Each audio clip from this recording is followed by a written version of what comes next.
بسم الله الرحمن الرحيم، الصلاة والسلام على أشرف المرسلين. السلام عليكم ورحمة الله. نكمل مع الدوال الأسية. نستقبل إن شاء الله تعالى إلى حل المعادلات الأسية. السؤال المطروح: حل في R المعادلات الأسية التالية: إكسبونونسيال أسية 2 إكس ناقص 3 تساوي 1، أسية 2 إكس ناقص 3 تساوي 1 على أو مكعب، أسية 2 إكس تساوي 10، 2 أسية 2 إكس زائد 3 أسية إكس ناقص 5 تساوي 0، أسية إكس تساوي 3 أسية ناقص إكس زائد 2، ختاما أسية إكس زائد 3 قسم أسية إكس ناقص 5 تساوي ماذا؟ تساوي 2. ركز تذكر ركز، المعادلات الأسية تحتاج بزوج حوايج. شوف لنا القاعدة الأولى: إذا كانت أسية إكس تساوي أسية إيكغيك، ما معناه؟ بإضافة آلان للطرفين، كون نزيد هنا الآلان وهنا الآلان، خلي الآلان تختصر مع الأو. ماذا تجد؟ تجد إكس يساوي ماذا؟ يساوي إيكغيك. هنا ضف آلان للطرفين، زيد الآلان برك، هذا مكان، تجد إكس يساوي إيكغيك. هذه مفهومة. كون تعود عندنا معادلة كما هذه: أسية إكس تساوي ماذا؟ تساوي إيكغيك. مع إيكغيك لازم يكون موجب تماما، باسكو الأسية غيدوم الموجبة. هاي بنفس الطريقة ضف بإضافة الآلان، ضف الآلان للطرفين. ماذا تجد؟ آلان أو إكس مع آل أو تختصر تبقى لي إكس. ماذا نجد؟ إكس واش يساوي لنا آلان إيكغيك. انتهى. بصح هادي قلنا جماعة بلي هادي راهي متبوعة بشرط ما هو؟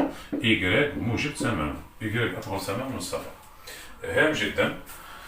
قبل حل معادلة عين مجموعة التعريف.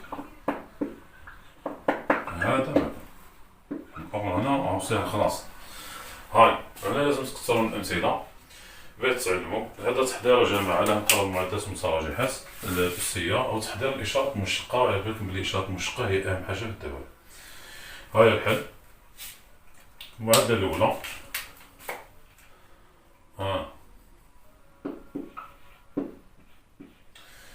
أسية 2 إكس ناقص 3 تساوي ماذا؟ تساوي 1. كاين طريقتين. هنا واش نكتب؟ يا إما المعادلة هذه تحولها للشكل الأول ولا الشكل الثاني كما حبيت. ها واش نقول هنا؟ نقول أسية 2 إكس ناقص 3 تساوي ماذا؟ الواحد هذا أوضب أسية صفر. أسية صفر يا جماعة خير واحد. هنايا شوف تسمى هنا واش نقول؟ هنايا الأس هو الأس، هذه الكتابة تشبه لهذه. أسية إكس أسية إيكغيك تسمى الأس هو الأس. هنا ثاني نقول الأس هو الأس وانتهى. ما معناه؟ معناتها 2 إكس ناقص 3 تساوي صفر، بمعنى إكس ماذا يساوي؟ 3 على 2. إكس يساوي 3 على 2. هنايا وصلنا مهضرناش على مجموعة التعريف. هنايا دير العبارة السطرية دي تساوي ار. دي تساوي ار تسمى مجموعة الحلول هنا اس واش تساوي لنا 3 على 2. نكتبوها اس تساوي 3 على 2. هاي الطريقة الثانية. اللي يخدم هكا ثاني صحيح. أسية 2 إكس ناقص 3 تساوي الواحد. ضف الآلان. ها واش نكتب هنا؟ آلان أسية 2 إكس ناقص 3 تساوي آلان الواحد. آلان الواحد لازم تكون تعرفوا. آلان الواحد هما رسمة يا جماعة، عاودو تفكروا رسمة سير آلان. خي صح آلان الواحد واش تساوي صفر. لا معرفتش لا نسيت احسبها بالحاسبة وخلاص. ال او قوس يساوي قوس. ماذا نجد؟ 2 إكس ناقص 3 تساوي آلان واحد كم تساوي صفر، بمعنى إكس ماذا يساوي 3 على 2. ما هي مجموعة الحلول هنا؟ اس ماذا تساوي؟ تساوي 3 على 2. 3 على 2 ناقص 3 يا جماعة تنقلها للطرف الثاني تولي 3، ومن بعد تعاود تقسمها على 2. 3 على 2 كيما تخدم هنا صحيح. المثال الثاني من الاختلاف ما بين المثال هذا والمثال هذا. هنا عندي او أس قوس، بصح هنا عندي كسر. تسمى هذه نتفكر باش تحولها او أس قوس بعد او أس رقم. ها المثال الثاني. واش عندنا؟ عندنا أسية 2 إكس ناقص 3 تساوي 1 على او أس 3 أس 3. هنا دي هنا ماذا تساوي؟ تساوي ار مجموعة التعريف. صح. هنا حل المعادلة. أسية 2 إكس ناقص 3 تساوي، نبدل الموضع تاع القوة، هذه طلعها فوق، ها واش راح تلقى أسية ناقصة 3. يعني هذه المساواة تشبه المساواة الأولى، القاعدة الأولى. الأس هو الأس، الأس هو الأس، ولا حط الآلام ولا ضيف الآلام للطرفين كيما حبيت. أنا واش نكتب؟ نكتب 2 إكس ناقص 3 تساوي ماذا؟ ناقص 3.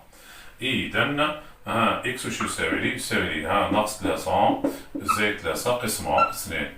صفر على 2 تساوي صفر على 2 تساوي لنا صفر. إذا إكس ماذا يساوي هنا؟ صفر. إس واش تساوي لي؟ صفر. سي بون. إس تساوي صفر. داكور. هنا كنت تحب تحققوا جماعة، عوض برك غلط على روحك، كتبان بلي غلطت. إس هنايا قلت لي إكس يساوي صفر، عوضها هنا. وسيت صفر ناقص 3، سيت ناقص 3 قوة كنت هبطها تحت تولي وحدة أسية 3. عملك صحيح، انتهى. المعادلة الثالثة عندي أسية 2 إكس ماذا تساوي؟ تساوي 10. أسية 2 إكس تساوي 10. مجموع التعريف هنا دي ماذا تساوي؟ تساوي R. تساوي R. هاي حل المعادلة، ضف الآلام ونزيد الآلام للطرفين. واش نكتب؟ نكتب آلان أسية 2 إكس ماذا تساوي؟ آلان 10 بلا فاضل. الآلان تختصر مع الإر، النتيجة ماذا نجد؟ 2 إكس واش تساوي؟ آلان 10 معناتها إكس واش تساوي لنا؟ آلان 10 قسمة ماذا؟ قسمة 2. إس ماذا تساوي؟ آلان 10 قسمة 2. هذا ما كان. أوكي. زين. هذه دوكا معادلة من الدرجة الثانية. معادلة دي رقم 4 معادلة من الدرجة الثانية. عندنا 2 أسية 2 إكس زائد 3 أسية إكس ناقص 5 ماذا تساوي صفر. هنا مجموع التعريفات واش تساوي؟ تساوي R. تساوي R.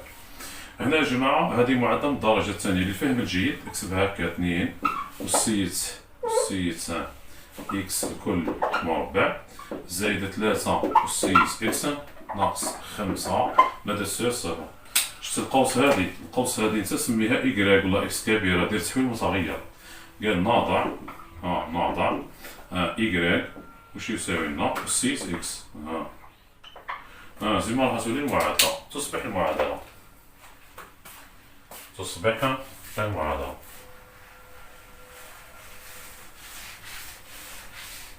ركز.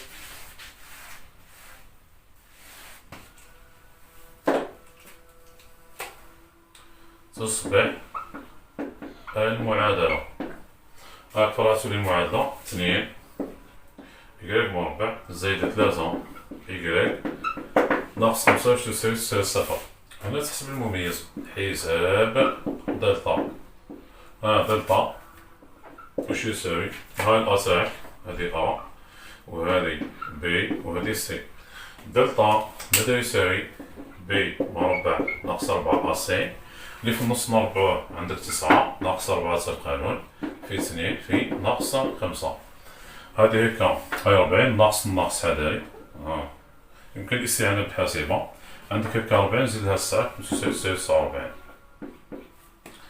حلول الأفكار هنا نلقاهم الواحد وناقص 5 على 2. 1 وناقص 5 على 2. يوجد حلان دلتا موجب يوجد حلان. إكغيك الأول شو يساوي لي؟ معاكس بي ناقص جدر دلتا قسمة 2 بي يعكس ناقص 3 ناقص جدر 47 بمعنى 7 قسمة ضعف حذاري وتعود تكتبها 2 ضعف 7 4 واش تساوي لنا؟ ناقص 10 على 4 بعد الاختزال واش تساوي؟ ناقص 5 على 2 ناقص 5 على 2. هاد الثاني كنلقاه واحد. إكغيك 2 شو يساوي؟ ناقص بي زائد جذر دلتا قسمة 2 النتيجة ناقص 3 زائد 7 على 4 ماذا تساوي؟ 4 على 4 واش تساوي 1. دوكا لي زيكراك جماعة هادو ماشي هما الحلول. دوكا الإكغيك هذا تحويل مصغر ولا مجهول مساعد. هذا جماعة نقولولو هذا عنده زوج أسامي في الرياضيات، نقولولو تحويل مصغر ولا نقولولو بعد مجهول مساعد. سمو يدل عليه، السم هذا راح يعاوننا برك. دوكا هذا عاوننا باه المميز يقدر يخدم لنا الحلول هكا بالدرجة. ومن بعد هذا اللي عاونك عاود رجع له قالها واش لقى لنا المميز. نعاودو نرجعو للعبارة هذه. نرجع نرجع لعبارة باش نحت ما تكتبها المجهول المساعد. هاهي واش نكتب أسية إكس، معناتها مرة نكتب أسية إكس تساوي إكغيك تساويها الإكغيك الأول ناقص 5 على 2، ومرة أكتب أسية إكس تساويها مثلا الواحد تساويها الواحد، مرة تساويها لهادي ومرة تساويها لهادي، وكمل لي الحل تاعي وقال لي زيكس. هنايا واش راك في الكتابة هادي أسية خدمة الموجبة تساوي حاجة سالبة مستحيل، هادي مستحيل، وما تحطش الآلان وما تقدرش ما عندكش لي ضربة، كنت تحط آلان أو قلنا الآلان وما يقبلكش كنت تحطو قدام الآن تحط حاجة سالبة، اكتبها مستحيل ماشي حتى تحط الآلان باه تيقلب لي مستحيل. هنا أسية إكس تساوي واحد ما معناه معناتها إكس واش يساوي آلان واحد، آلان واحد معناتها إكس واش يساوي لي صفر. إذا مجموعة حلول المعادلة هذه واش هي صفر. نعطيك الدليل بلي صحيح بلي خدمة صحيحة، عوض هاي عوض كيتحط هنا، معليش نكتبها لكم تحقق لتحقق عوض إكس بالصفر، نكتبها ولا كان صحيح ولا غلط؟ هذا تحقق عوض إكس يساوي صفر في المعادلة، ماذا تجد؟ هيا نروح 2 أسيس صفر زائد 3 أسيس صفر ناقص 5 ماذا تساوي 2 زائد 3 ناقص 5 ماذا تساوي صفر. عملك صحيح. صحيح سي بون. المثال الخامس يا جماعة كاين مشكلة صغيرة حتى القوة السالبة هذيك. السؤال مطروح هنا في الخامس اسكو المعادلة اسكو راهي درجة أولى ولا درجة ثانية باه نعرفو واش نديرو. هاي إليك الخط، اسكو المعادلة هذه درجة أولى ولا درجة ثانية وقول لي علاه. مجموعة التعريف هنا واش تساوي ا. المعادلة هنا يا جماعة في الحقيقة راهي درجة ثانية. شو الحاجة اللي جديدة في المعادلة هذه؟ القوة السالبة، هذه لازمك تنحيها علينا. شوف معايا كاين طرق بزاف. هنا أحسن طريقة أضرب طرفي المعادلة في أسيس إكس. أسيس إكس تساوي 3 أسيس ناقص إكس زائد 2. ها واش ندير هنا؟ واش دير؟ أضرب طرفي المعادلة في أسيس إكس. هاي كنضرب في أسيس إكس هنا أسيس إكس مضروبة في 2 وفي الحد هذا وفي الحد هذا. نحطو التفاصيل باش تفهمو. ماذا نجد؟ أسيس إكس ضرب أسيس إكس هاي بالتفاصيل واش تساوي لي 3 أسيس ناقص إكس ضرب أسيس إكس زايد 2 أسيس إكس. بيان أوكي. أسيس إكس في أسيس إكس تصبح أسيس 2 إكس ماذا تساوي 3 أسيس ناقص إكس زائد إكس. هاي أسيس ناقص إكس زائد إكس. نقدر نكتبها أسيس صفر يعني بدل ما قاعد نحط في التفاصيل باه هو ما يقدر يسأل. زائد 2 أسيس إكس. أوكي كمل.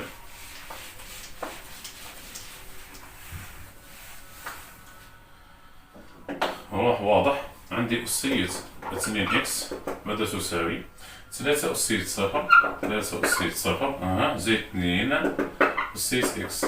فوالا أسيس صفر كم تساوي 1. نرجع المعادلة الصفرية. أسيس 2 إكس ناقص 2 أسيس إكس ناقص 3 ماذا تساوي صفر. هاي المعادلة هذه ولا تشبه المعادلة تاع معادلة من الدرجة الثانية. هذه معادلة درجة ثانية. معادلة درجة ثانية. تسمى لازمنا تحويل المتغير. نضع إكغيك تساوي أسيس إكس. نضع ماذا نجد؟ نجد إكغيك مربع ناقص 2 إكغيك ناقص 3 ماذا تساوي صفر. بهذا الحساب تلقى ناقص 1 وتلقى 3 تلقى ناقص 1 و 3. دلتا واش يساوي لي بي مربع ناقص 4 سي اللي في النص مربوع 4 ناقص 4 تقانون في 1 في ناقص 3 حداري ناقص الناقص يتولي زايد 4 12 دير فيها 16. دلتا يساوي 16 سمى موجب. دلتا موجب جوج تحلان إكغيك الأول باختصار وما نحطش القوانين. هذا يعكس 2 ناقص بي ناقص جذر دلتا ناقص 4 قسمة ماذا قسمة 2 وش تساوي؟ ناقص 2 قسمة 2 وش تساوي؟ ناقص 1 تساوي ناقصة الواحد. إيكغيك الثاني عكس هاد الإشارة اللي في النص، معاكس ب2 زائد جذر دلتا 4 قسمة 2 إيكغيك 2 وش يساوي 6 على 2. النتيجة ماذا تساوي؟ تساوي 3 تساوي 3. بيان. أوكي.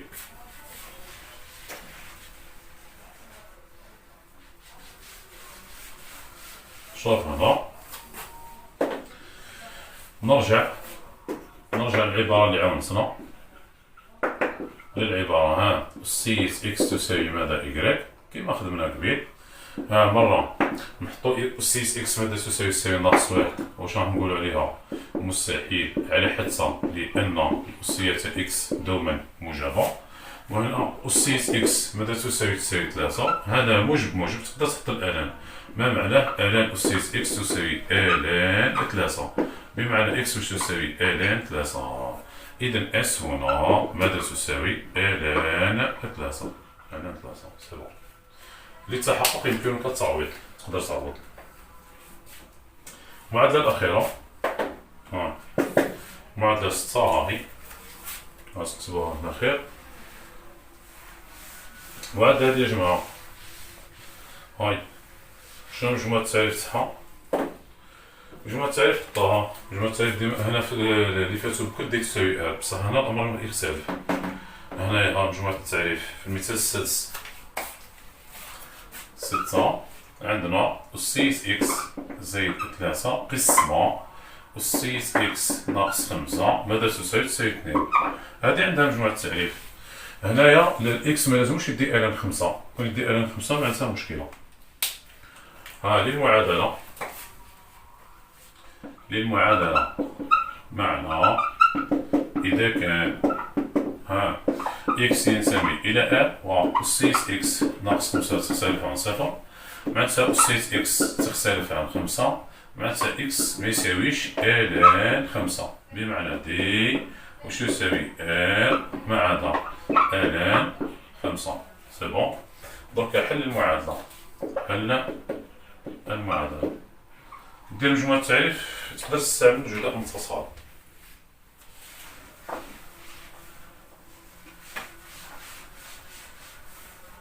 يا جماعة حل معادلة تاعنا أسيس إكس زائد 3 على أسيس إكس ناقص 5 واش تساوي 2. حذارية، شوف هنا الفرق ما بين هذه أسيس إكس زائد 3 هنا في الأس، وأسيس إكس ناقص 5 هنايا ناقص 5 في المستوى تاع الأو مش مع الأس مش الفوقاني لتحت. أطونسيون سير تخلط. هيا ندير جداء متصل بهذا داخل المقام تاع واحد. هنا كون نستخدم بالجداء المتصل. واش نقول؟ السهم اللي هابط يساوي السهم اللي طالع. واش راح نلقى؟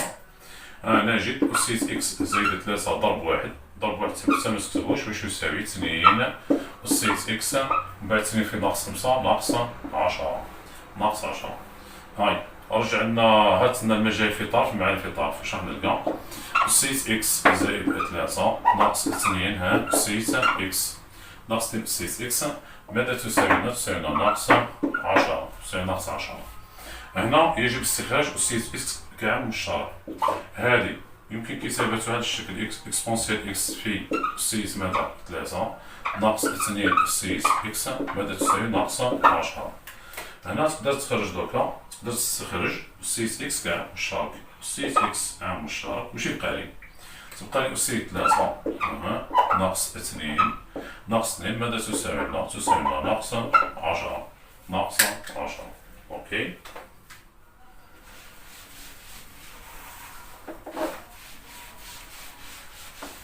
ركز. هاي درك هذا القوس يهبط هنا. واش راح نلقى؟ أسيس إكس ماذا تساوي؟ ناقص 10 قسمة أسيس 3 ناقص 2 ناقص 2. حذارية. واش راكم يا جماعة؟ هذا شوف هذا خير قلنا ديما موجب. قبل ما تحط الآلات ديما لازمك تفكر هكا. واش راك في المقدار هذا جماعة وسالب كاع تشوف بلي وسالب، وهذا أسيس مكعب ناقص 2 وموجب. السالب على الموجب راح يولي سالب. واش رايك في الكتابة هذه؟ الموجب يساوي السالب مستحيل. قال هنا مستحيل. علاه؟ لأن أسيت إكس راهي موجبة. الطرف الثاني كمل، ناقص 10 على أسيت 3 ناقص 2 بها السالب، والسالب جامي يساوي الموجب. تسمى المعادلة ليس لها حل. المعادلة لا تقبل حلول في آل. أو مش تحط الآلام برك هكاك بلا فهمها، انتبه كاينين دي بياج في المعادلات. داكور. بون، ثبتوا المعلومات. نلتقي الحصة القادمة مع المتراجحات الأسية في أمان الله. السلام عليكم ورحمة الله.